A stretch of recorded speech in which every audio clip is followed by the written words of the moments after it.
Hi everybody, my name is Brock Smith and I'm going to be presenting on the Prophet Muhammad and the beginnings of Islam and how it was established.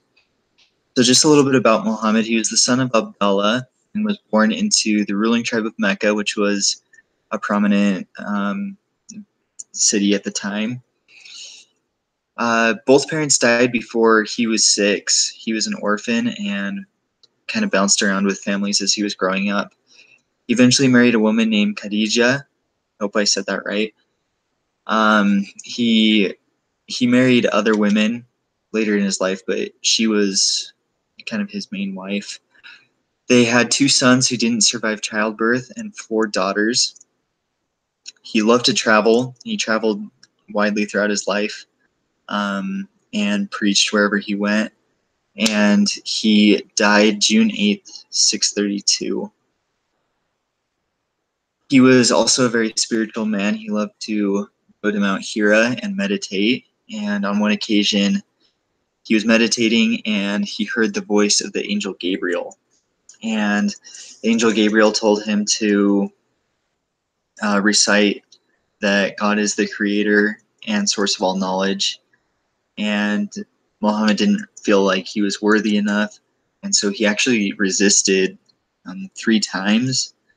But the angel Gabriel insisted that he do it. And so he eventually did it. And the angel Gabriel gave him revelations and eventually gave him the Quran.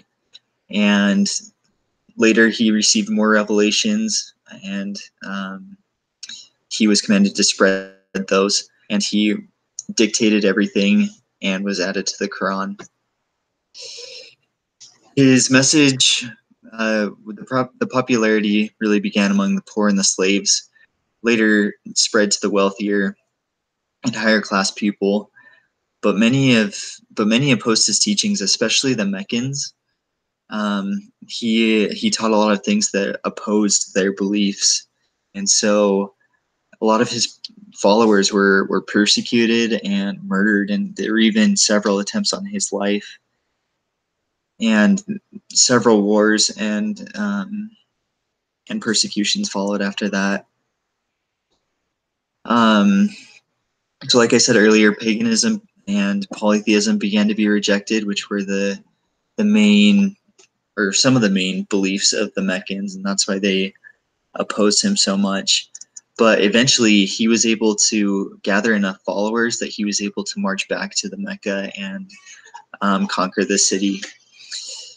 The Quran, after that, the Quran was accepted as scripture, and Islam began to spread throughout the world, especially as he traveled and taught.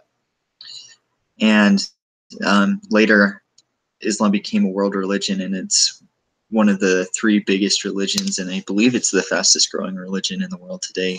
So that's just a little bit about the Prophet Muhammad and about the beginnings of Islam. Thank you very much.